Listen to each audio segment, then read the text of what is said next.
Welcome to the Honest Dog Breeder Podcast with me, your host, Julie Swan, where each week we dive in to discuss all things dog breeding so you can build a breeding business you love, producing dogs that fulfill their owners' dreams.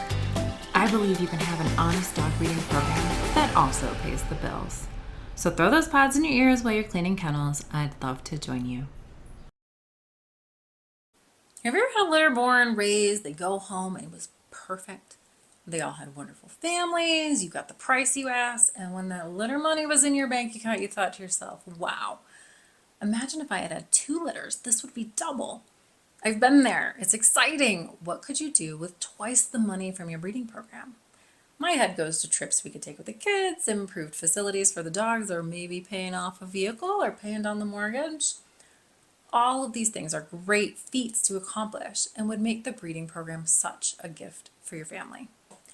We all want to make a good living, have the resources to take care of our puppies and families properly. There's nothing wrong with that. You should be able to do that. It makes it all worth it.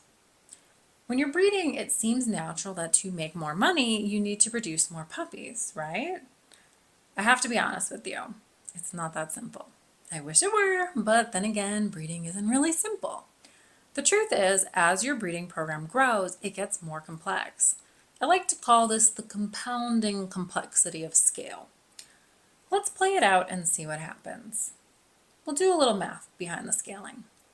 Let's use simple numbers for math's sakes. Let's say your dogs are easy breeders and whelpers. You don't usually need AI or C-sections. Ultimately, it's pretty easy to produce a puppy. It only costs you about $300 with vaccinations and a microchip and a modest puppy pack. Let's say your dogs are $2,000. You have 2 breeding dogs that have 2 litters per year, averaging 6 puppies per litter. This means that you are producing about 24 puppies per year. This means your gross revenue, the total amount of money you bring in from puppy sales, is $48,000. Since you only have a stud and 2 females, your dog food expenses aren't all that bad, along with your vet bills, since they're pretty well pets in your house most of the time.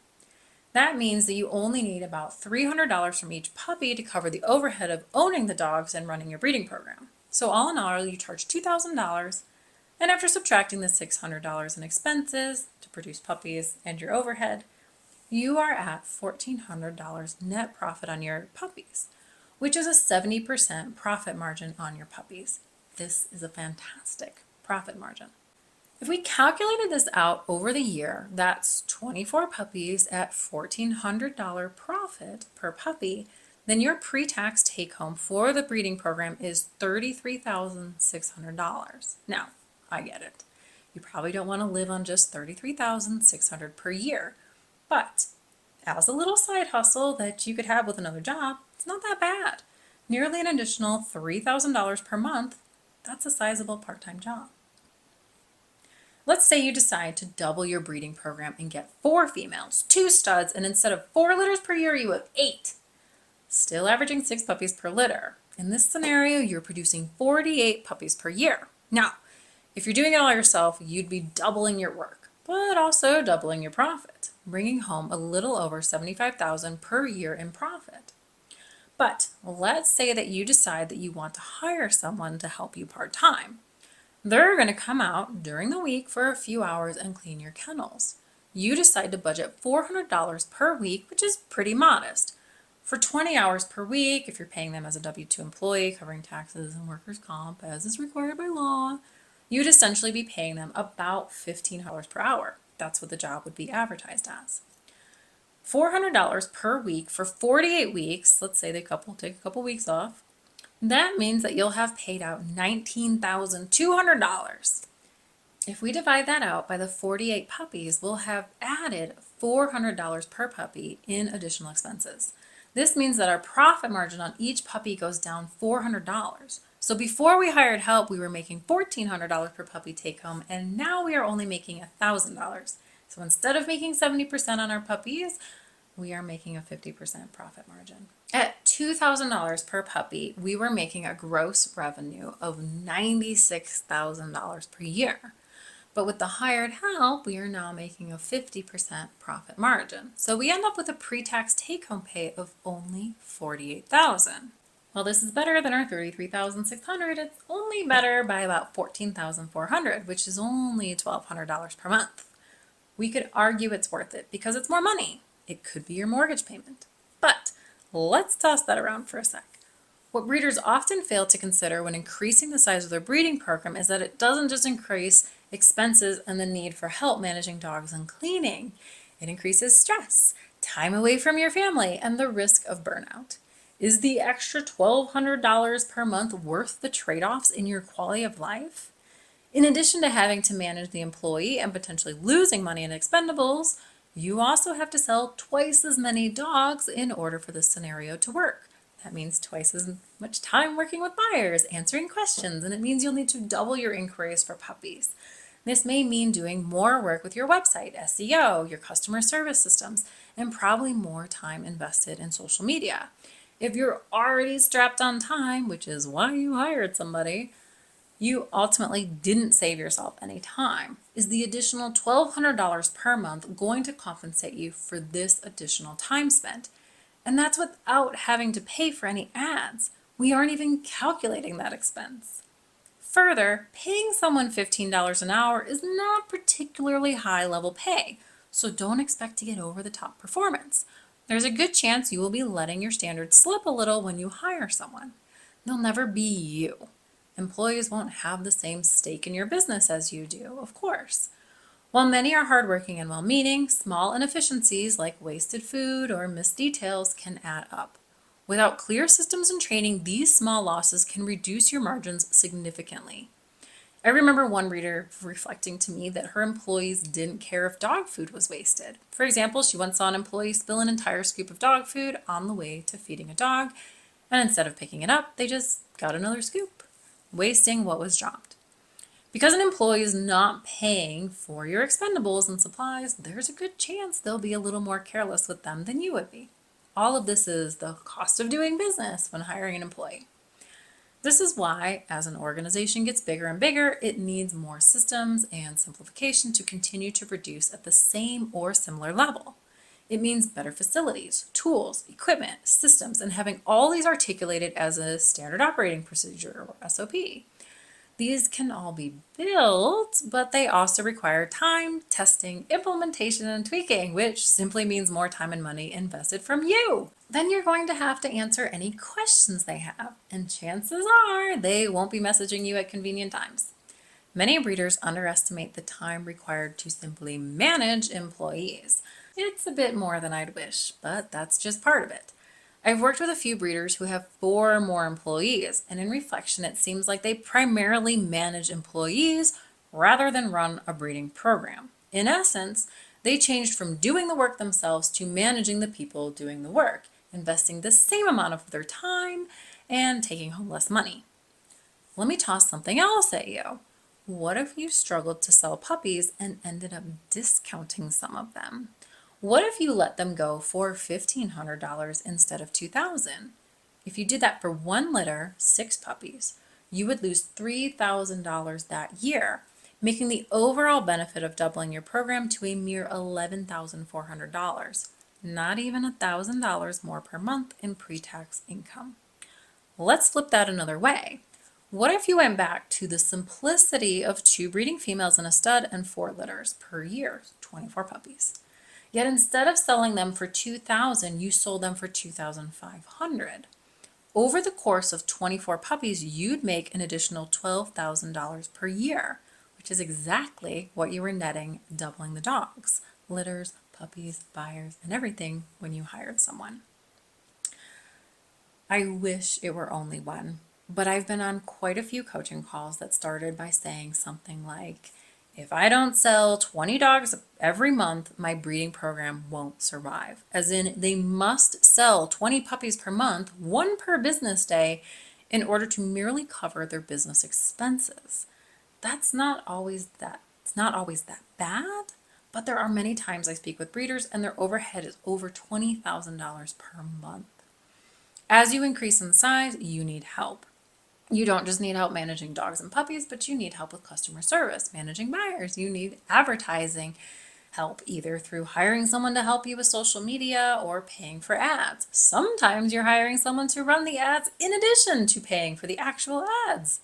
Everything gets more expensive. Things that were free are no longer free, as when you are paying somebody to do your Instagram, it's no longer free. In working with these breeders, the average cost per puppy for using Google Ads to sell their puppies is $400 or more. If you sold your dogs for $4,000 and you average $400 per puppy in advertising expenses, then your profit margin just went down 10%. That's a huge shift in margin and much worse if your dogs are less than $4,000. Some breeders opt for hiring someone to raise their puppies, either a whelper or puppy raiser or both. The going rate for these services is around $500 per puppy, which is good money for someone who only has to take care of puppies and not the costs or liabilities associated with them, and who doesn't have the work of selling them or the liability if something else happens with them. There are some instances where this is useful, but figure that it will probably eat 10 to 25% of your margin, so you'll need to incorporate that into your overall financial plan for your breeding program.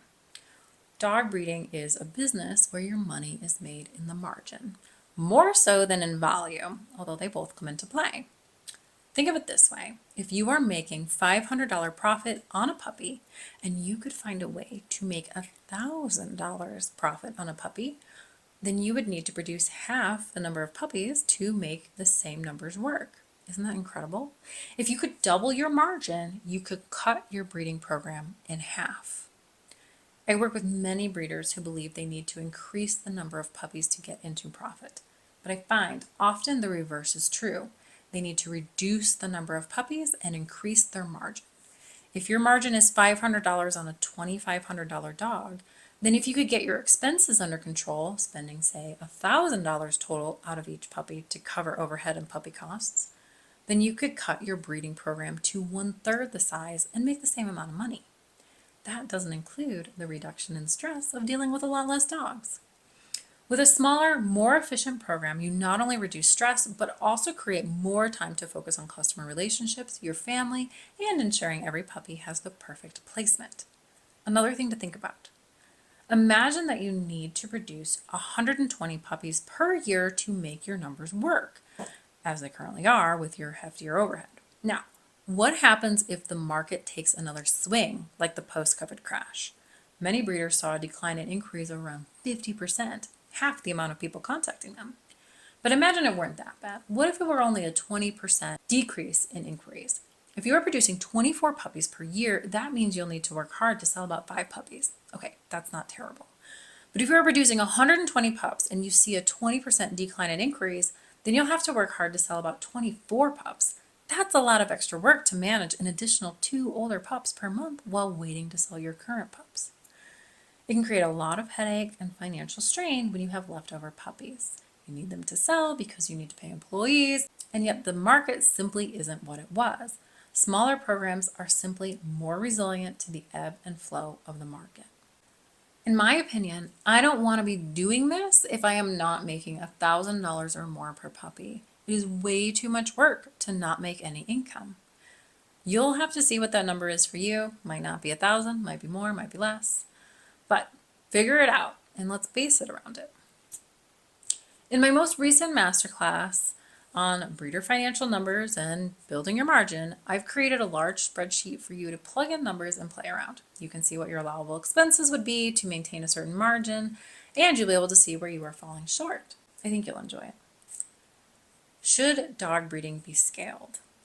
After listening to this, you might be thinking, sheesh, how am I ever supposed to grow my program, Julie? That's a fantastic question. I believe there is a bell curve. The peak of the bell curve represents the sweet spot, where your program is large enough to generate significant income, but small enough to remain efficient and manageable. Beyond this point, each additional litter starts diminishing your returns. Once you are comfortable whelping and raising puppies, you have a decent handle on buyers and your ideal puppy buyer, then you can consider an increase to your breeding program size. Don't do it before then. The biggest difference in those who increase successfully compared with those who don't is the intentionality behind it. When you are increasing your numbers, you need to do so with a plan. If you are struggling to make ends meet with just a few litters, don't expect these inefficiencies to get better with more dogs.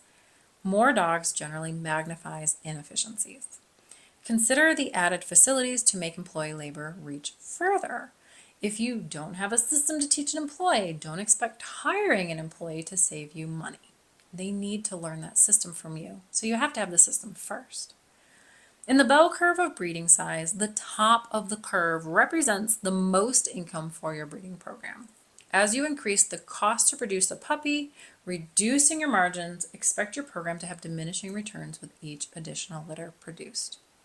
If you are in this large-scale operation and you are drowning financially, unsure of what to do, thinking you need to sell more puppies or produce more, I encourage you to look at your margins and see where you're bleeding money.